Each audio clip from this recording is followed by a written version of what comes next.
자, 그래서 오늘은 목공 초보분들의 로망, 깔끔한 짜맞춤에 대해서 이야기를 해볼까요? 아마도 목공에서 장인 정신을 상징하는 기법을 하나 뽑으라면은 누구나 짜맞춤을 이야기할 거예요. 나사나 못을 일체 사용하지 않고 목재를 정교하게 가공해서 목재와 목재를 연결시키는 방법인 짜맞춤은 굉장히 비효율적이고 비생산적인 방식이지만 구조적으로도 못이나 나사보다 더 튼튼하고 밑쪽으로도 아름답기 때문에 여전히 많은 목공인들이 선호하는 방식입니다. 분명히 짜맞춤은 시간과 노력이 많이 들어가는 기법이지만 그렇다고 무조건 시간과 노력을 갈아 넣는다고 튼튼하고 깔끔한 짜맞춤이 되지도 않아요. 저 또한 처음 짜맞춤을 도전했을 때 만든 건 누가 봐도 엉망의 수준이었지만 지금은 훨씬 나아졌어요. 물론 아직 개선할 점이 없는 건 아니지만 전에는 멀리서 봐도 엉망인 걸 알 수 있을 정도였다면은 이제는 거의 코박고 봐야지 틈새를 발견할 정도로 발전했습니다. 미리 말씀드리자면은 저는 엄청난 똥손이에요. 가끔씩 사실은 금손이면서 똥손인 척하는 똥손 기만자, 똥손 호소인들이 있지만 저는 진짜 퓨어 성골 똥손입니다. 글씨도 굉장히 못 쓰고 그림도 못 그리고 균형 감각도 없고 어렸을 때부터 모든 운동할 때 다들 저랑 같은 팀 하기를 꺼려했고 손떨림도 좀 있고 제 신체를 이용하는 모든 행위를 할 때 좋은 소리 들었던 적이 없습니다. 물론 제가 똥손이라서 더 못하는 것도 있겠지만 똥손이 아니어도 장부 파는 게 쉽지만은 않다고 생각해요. 이걸 매일 하는 프로들은 정확히 한 번에 톱질하고 완벽한 직각으로 한 번에 끌질할 수 있을 정도로 머슬 메모리를 발달시킬 수 있을지도 모르겠지만 어쩌다 한 번 만드는 우리 취미 목공인들에게 정확하게 암장부와 숫장부가 맞물리도록 가공하는 감각은 쉽게 얻어지는 게 아닙니다. 그렇지만 그런 머슬 메모리가 생기지 않더라도 혹은 똥손이더라도 짜맞춤의 퀄리티를 적어도 제가 하는 정도의 수준까지는 올릴 수 있는 방법과 팁이 있다고 저는 생각해요. 때문에 오늘 영상은 저 같은 똥손들을 위한 짜맞춤 팁과 제가 생각하는 짜맞춤의 중요 포인트에 대해서 이야기를 해볼까 하는데 한 가지 주의점이라면은 오늘 다룰 내용은 어떻게 하면 짜맞춤을 더 빠르게 더 효율적으로 하느냐는 전혀 고려하고 있지 않아요. 오히려 이 내용을 따르게 되면은 퀄리티는 오를지 몰라도 이미 비효율적인 짜맞춤을 더욱더 시간이 소요되고 비효율적으로 하게 될 수도 있으니까 이게 자신에게 도움이 될지는 알아서 선택하셔야 돼요. 오늘 예제는 반턱주먹장이라고 보통 서랍 만들 때 많이 쓰는 결합 방식을 예제로 들긴 할 건데 다른 종류의 짜맞춤에도 대부분 적용 가능한 내용입니다. 미리 영상 내용을 좀 요약하자면은 실수를 안 하게 하는 방법에 대한 영상이 아니라 실수를 티 안 나게 할 수 있는 방법이 주요 내용이 되는 영상이에요. 그럼 짜맞춤 팁 알아보기 시작할게요.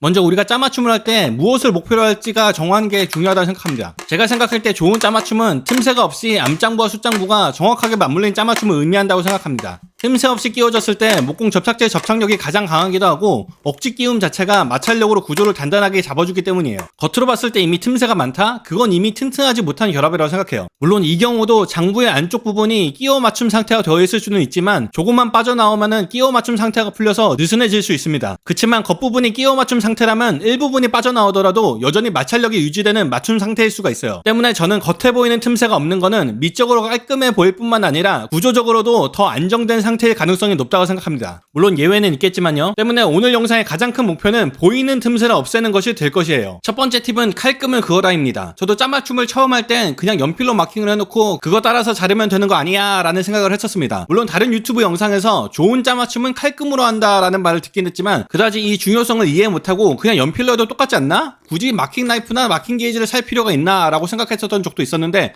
확실히 다릅니다. 마킹 나이프는 칼금 극기형 작은 칼이고요. 마킹 게이지는 금무게라고도 하는데 몸체와 거리를 조절할 수 있는 둥근 칼날이 있기 때문에 재료의 끝부분을 기준으로 정확한 거리를 마킹하는데 아주 유용한 도구입니다. 저는 마킹 나이프, 마킹 게이지를 사용했을 때 4가지 장점을 이 영상에서 정리해보고 싶어요. 첫 번째 장점은 연필이나 펜보다 훨씬 더 얇고 정확한 마킹이 가능하다는 거예요. 연필로 마킹을 하게 되면 연필심의 크기만큼 마킹 에러가 그만큼 생깁니다. 물론 칼금이라고 선의 두께가 제로는 아니에요. 얼마나 힘을 줘서 깊게 칼금을 긋느냐에 따라서 칼금의 두께도 두꺼워질 수는 있지만 가볍게 긋는다면 아주 가는 금을 그을 수 있습니다. 또 한 가지 연필 마킹의 단점은 내가 원했던 곳의 바깥에 금을 긋는다는 거예요. 내가 제거하려는 부분 경계에 자를 대고 연필로 금을 긋는다면 내가 그린 선은 그 경계선 밖에 있을 거예요. 그치만 만약에 마킹 게이지로 금을 긋는다면 이 커터의 방향이 경계선 안쪽을 향하기 때문에 더 정확한 마킹이 가능해집니다. 물론 그냥 마킹 나이프를 쓴다면 그냥 연필금을 긋는 것과 비슷하게 바깥쪽에 금이 생길 테니 주의해야 하긴 해요. 두 번째 장점, 그리고 제가 가장 칼금의 큰 장점이라 생각되는 거는 칼금 자국을 기준으로 끌질 위치를 더욱더 정확하게 맞추는 게 가능해집니다. 사실 이 마킹을 한다는 게 끌질로 제거해낼 부분을 표시하는 거기 때문에 결국은 짜맞춤은 끌질을 얼마나 정확하게 잘하느냐가 가장 큰 관건인 거예요.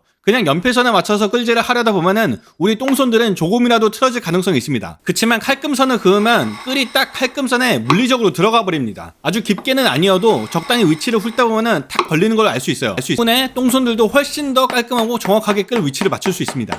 세 번째 장점은 칼금은 나무 섬유를 잘라낸다는 것입니다. 톱질이나 끌질할 때 자주는 아니지만 간간히 경험할 수 있는 게 나무의 뜯김이에요. 한쪽에서 끌질을 할 때 반대쪽이 의도했던 것보다 나뭇결 때문에 훨씬 더 많이 뜯겨나가는 현상입니다. 그렇지만 칼금을 그으면은 나뭇결이 이미 끊어져 있기 때문에 뜯김이 생기더라도 칼금선에서 딱 멈춰지게 돼요. 물론 끌질을 칼금선이 한참 넘을 정도로 해버리는 큰 실수에서는 아무런 도움도 안 되겠지만 작은 실수는 만회할 수 있게 하는 안전장치 같은 거라 생각하면 좋지 않을까 합니다. 네 번째 장점은 마킹 나이프는 해당 안 되고 마킹 게이지, 그것도 아예 날이 맨 끝에 붙어있는 타입만 가능한 거긴 하지만 마킹 게이지를 평행 가이드로 사용할 수 있습니다. 정말 유용한 기능인데 이거는 조금 있다가 장부의 직각을 체크하는 부분에서 더 자세하게 설명해 보도록 할게요. 물론 칼금으로 마킹하는 것에도 단점이 없는 건 아닌데 첫 번째로 이게 영구적인 마킹이기 때문에 잘못 마킹했을 경우에 지우기가 어렵다는 단점이 있습니다. 웬만한 샌딩으로 지우기는 힘들고 대패질로 많이 깎아내야 겨우 없어집니다. 어떤 사람은 이 마킹 흔적이 핸드컷 조이너의 증거라고 일부러 자랑스럽게 놔둔 경우도 있어요. 두 번째 단점은 아무래도 칼이니까 조금 더 조심해야 한다는 건데 뭐 끌이나 어차피 날카로운 물건을 많이 쓰는 목공이니까 뭘 쓰던 조심해야 하는 거는 당연하겠죠. 어쨌든 저는 마킹 나이프나 마킹 게이지로 마킹하는 걸 추천한다는 거. 만약에 마킹 나이프의 장점이 와닿지 않으시더라도 마킹 게이지는 여지껏 안 써보셨다면 한번 써보시길 추천드려요.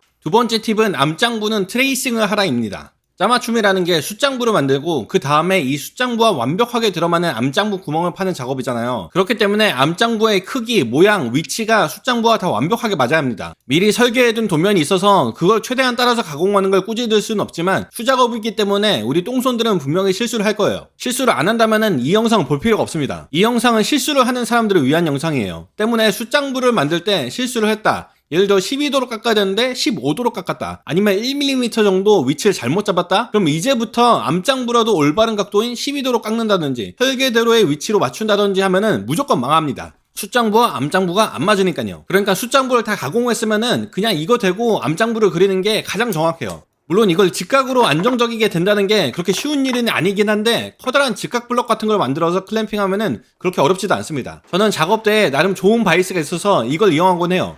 한 가지 주의하실 거는 이렇게 대고 트레이싱 한다는 거는 항상 제거하려는 부분에 바깥쪽에 금이 그어진다는 거예요. 때문에 최대한 얇게 마킹 나이프로 라이트하게 그어준다든지 아주 얇은 펜을 쓰시는 게 좋습니다. 세 번째 팁은 톱질할 때는 제거하려는 부분의 안쪽에 톱날을 맞추라입니다. 이것도 제가 짜맞춤 초보 때 많이 하던 실수인데 저는 이 마킹해 놓은 선 중앙에 톱날 중앙을 맞춰서 자르려 하곤 했어요. 그치만 톱날로 자른다는 행위는 날카로운 칼로 자르는 것처럼 로스 없는 커팅이 아닙니다. 일정량의 재료를 톱밥으로 갈가내버리는 행위가 톱질인 거죠. 이참에 톱의 구조를 간단히 설명하자면은 톱의 판, 영어로 소우 플레이트가 있고 끝에 이빨이 나 있는데 이 이빨들이 일자로 나 있는 게 아닙니다. 자세히 보시면은 좌우로 번갈아 가면서 끝이 살짝 꺾여 있어요. 이 꺾인 양을 셋이라고 합니다. 이 셋이 없으면 톱질할 때 바인딩, 즉 재료가 톱날을 집어버리는 문제가 생기기 때문에 대부분의 톱들은 다 이 셋이 있어요. 제가 가진 이 많은 톱들 중에 셋이 없는 톱이 딱 한 개 있긴 한데 이 목심 잘라낼 때 쓰는 이 작은 톱 딱 하나만 셋이 제로입니다.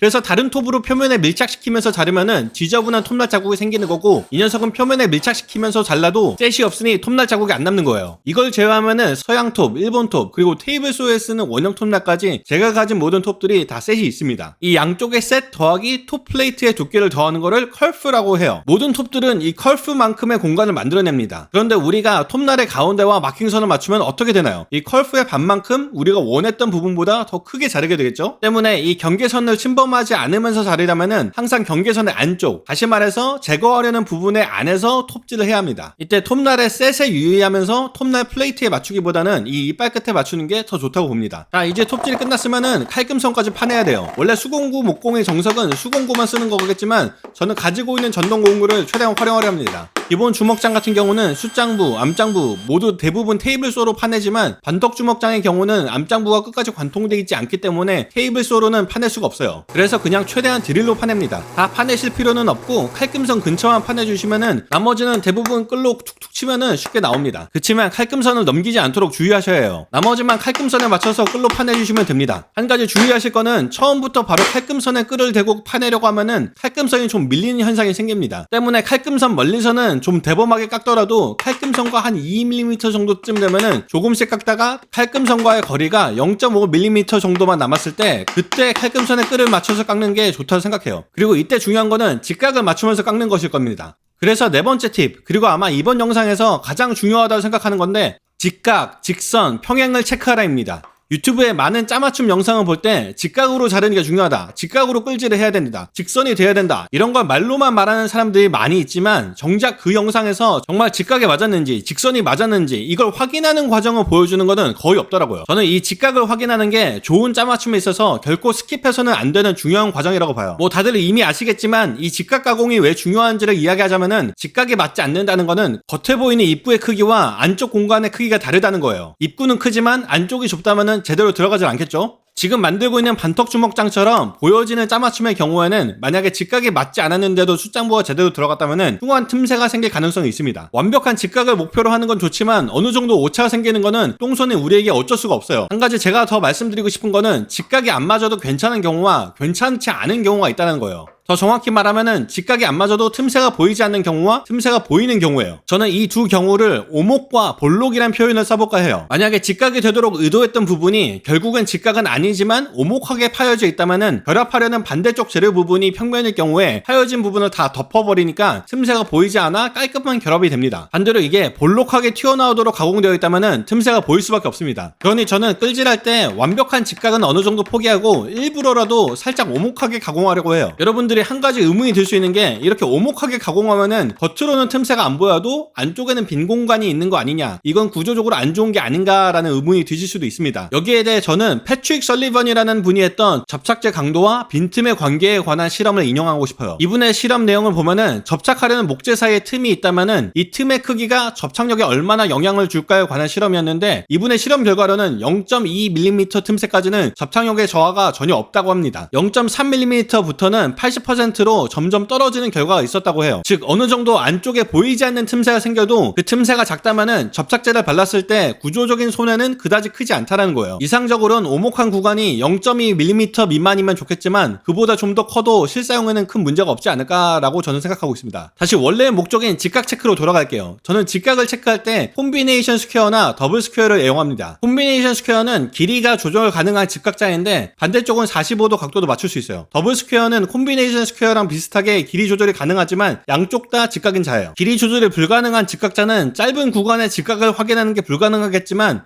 이 녀석들은 길이 조절이 가능하기 때문에 대부분의 경우 직각 확인이 가능합니다. 완벽한 직각은 직각자를 댔을 때 확인하려는 부분 전체가 직각자와 접촉을 하고 있어야 해요. 물론 모든 직각자도 완벽한 직각은 아니니까 직각자의 직각을 확인하는 것도 중요합니다. 제가 앞서 강조했었던 오목한 직각의 경우는 직각자의 몸통 부분을 완벽하게 접촉을 해야 하고요. 다는 처음 부분과 끝 부분이 접촉한다면은 제 기준에 괜찮은 오목한 직각인 거예요. 만약에 끝 부분이 자와 접촉하지 않는다면은 이건 볼록한 상태입니다. 대충 보시지 마시고 자세히 관찰하시고 냉정하게 판단하셔야 해요. 확신이 안 선다면은 직각자의 얇은 틈새 게이지를 집어넣었을 때 들어가면은 볼록인 거고 안 들어가면은 직각이거나 오목인 거예요. 만약에 볼록이 확인되었다면은 불출된 부분을 끌로 깎아서 직각 혹은 약간 오목으로 만들어야 결합할 때 틈새가 사라집니다. 그리고 될 수 있으면 양쪽에서 직각을 확인해 보는 게 좋아요. 볼록하게 가공될 때 또 한 가지 특징인데 볼록하게 튀어나온 곳은 받침점이 되어서 시소처럼 덜컹덜컹거리곤 하니까 이 특징으로 볼록하게 가공되어 있는지를 확인할 수 있습니다. 굳이 직각이 아니어도 적어도 직선인지를 확인해야 하는 짜맞춤 기법도 있어요. 제가 제 작업 때 만들 때 썼던 웨지드 모리슨 테넌이란 맞춤법도 장부를 부채꼴처럼 파야 되는데 이 각이 제대로 직선이 되었는지 확인할 때 저는 이 시소 효과가 생기는지를 확인해가면서 직선을 확인했어요. 보시면 위쪽은 자가 덜컹덜컹거리지만 아래쪽은 그런 현상이 생기지 않죠? 이걸로 위쪽은 내부가 볼록하게 되어 있다, 아래쪽은 적어도 직선이거나 오목일 것이다 라는 거를 유추해 볼 수 있습니다. 그리고 콤비네이션 스퀘어나 더블 스퀘어의 몸통 부분이 기준면에 완벽하게 밀착되지 않는 경우도 있는데 이것도 직각이 맞지 않았다는 신호입니다. 이 예제는 뭔가 자 부분은 직각이 맞은 것 같지만 몸통 한쪽이 좀 떠있죠? 이것도 지금 자 끝에 접촉하는 부분이 조금 볼록하게 튀어나왔다라는 신호예요. 반턱주먹장의 암장부처럼 어느 쪽도 관통하지 않는 장부의 경우에는 그냥 튀어나와 있는 부분이 없다 정도로만 확인하면은 저는 괜찮다 생각합니다. 즉 직각자를 댔을 때 몸통 부분이 밀착되어 있고 요 부분과 요 부분이 접촉한다면은 제 기준으로는 만족이에요. 그치만 이 경우에 자세히 보니까 요 위쪽 부분은 접촉하고 있질 않아요. 그리고 아래쪽 부분은 자랑 접촉하고 있으니까 이건 아래쪽 구석이 좀 덜 파져서 그런 거예요. 이 부분은 끌로 좀 더 파줘야 합니다. 또 한 가지 직각을 체크하는 방법이지만 엄밀히 말하면은 직각은 아니고 평행 관계를 이용하는 건데 아까 소개했던 마킹 게이지를 이용하는 거예요. 마킹 게이지의 특징이 기준 면적이 되는 몸통과 완전히 평행한 칼금을 긋습니다. 만약에 우리가 작업하는 재료가 완벽히 직각인 정각자라는 걸 가정한다면은 끌로 가공한 부분을 마킹 게이지로 훑어볼 때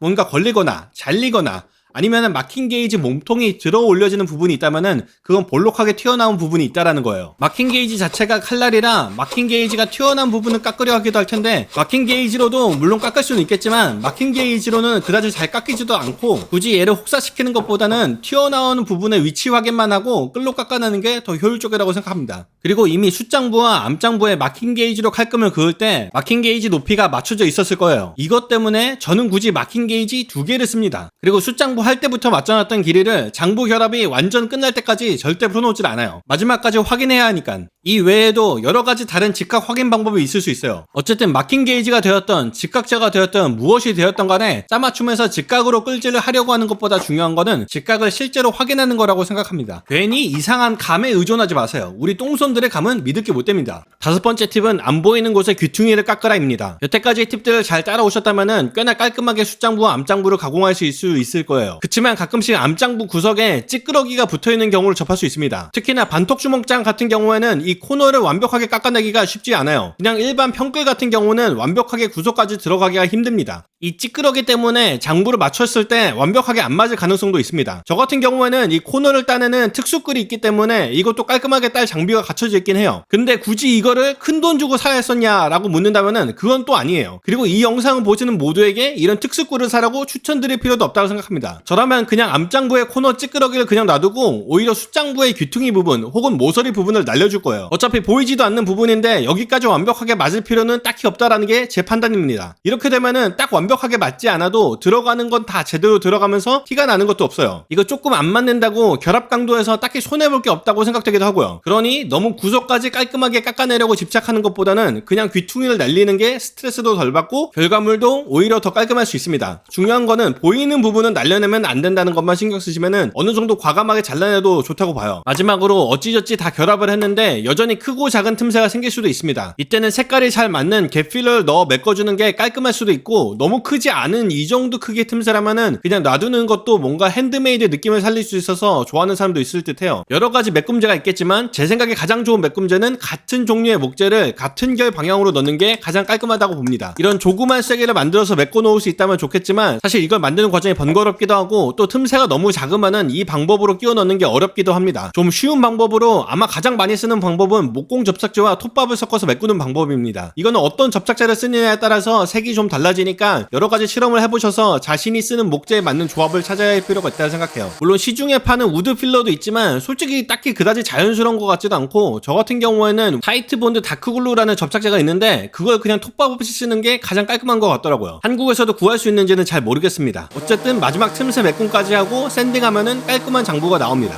자, 이 정도면은 짜맞춤에 대해서 제가 유튜브에 남기고 싶은 말은 거의 다 한 것 같아요. 그치만 아마도 이 영상이 제가 만드는 짜맞춤 관련 마지막 영상이 될 가능성이 높기 때문에 굳이 좀 더 하자면은 이런 보이는 장부를 만들 경우에는 좀 다크한 나무를 섞는 게 틈새가 생겨도 덜 티나서 더 유리합니다. 다크한 나무가 비싸긴 하겠지만 어차피 짜맞춤 하나에 우리 똥손들은 몇 시간씩 써야 되는데 그 많은 시간을 싸구려 재료에 쓰는 것보다는 좀 더 좋은 재료에 쓰는 게 돈은 많이 들겠지만 합리적일 수 있다고 저는 개인적으로 생각합니다. 그리고 저는 끌질할 때 손잡이를 잡지 않고 날의 중간을 잡습니다. 약간 연필 잡듯이 쥐는 건데 이게 더 정확하게 컨트롤하기 쉬운 것 같아요. 그리고 반턱주먹장 암장부 톱질할 때 반밖에 못 깎잖아요. 이게 완벽하게 자르고 싶은 라인까지 톱질하는 게 불가능하기 때문에 끌질이 더 힘들어지거든요. 얼마 전에 이런 걸 샀는데 톱은 아니고 톱의 컬프만큼의 두께의 판을 두드려서 톱 자국을 연장시키는 장비입니다. 이게 톱질로 재료를 깎는 게 아니라 그냥 찍어 누르는 거라 이거 쓰면 장부가 터지는 게 아닐까 걱정을 했었는데 결과가 나쁘지 않은 것 같아요. 제가 산 거는 제가 쓰는 서양 톱의 컬프와 사이즈가 맞는 걸 샀었는데 아마 국내에서 대부분 사용하시는 일본 톱은 서양 톱보다 컬프가 더 얇아서 안 될 거예요. 뭐 정 안 되면은 두께 맞는 카드 스크레이퍼 같은 걸로 자작하는 것도 괜찮지 않을까 합니다. 그리고 연결할 때 너무 뻑뻑하다, 손으로는 전혀 들어갈 생각이 안 들고 망치들로도 좀 힘을 써야 한다라고 생각된다면은 실제로 연결할 때 장부가 벌어질 수 있는 한계를 넘어가지고 터질 가능성도 있습니다. 저도 한 2번 정도는 주먹장을 터뜨려 봤어요. 그러니까 너무 빡빡한 것도 좋은 게 아니니까 적당히 어디가 맞고 어디가 안 맞는지 천천히 확인을 해보면서 가공을 하는 게 좋습니다. 영상으로 준비된 화면은 없는데 드라이 피팅을 해보고 장부를 자세히 보면은 뻑뻑하게 들어맞는 부분은 뭔가 좀 뭉개진 게 육안으로 보이실 거예요. 아니면 장부에 연필칠 해보시고 끼워보시면은 뻑뻑한 부분이 연필 자국으로 나옵니다. 그리고 요런 장부를 할 때는 숫장부의 길이와 암장부의 깊이를 맞추는 것보단 이렇게 좀 여유를 주는 게 틈새를 방지할 수 있습니다. 그리고 연기 장부 같은 거 할 때는 이런 끌질 가이드를 만들어 놓고 끌을 밀착시키면서 끌질하면은 훨씬 정확하게 45도 결합을 할 수 있습니다. 깔끔하죠? 자, 오늘 영상은 여기까지 할게요. 그럼 빠잉!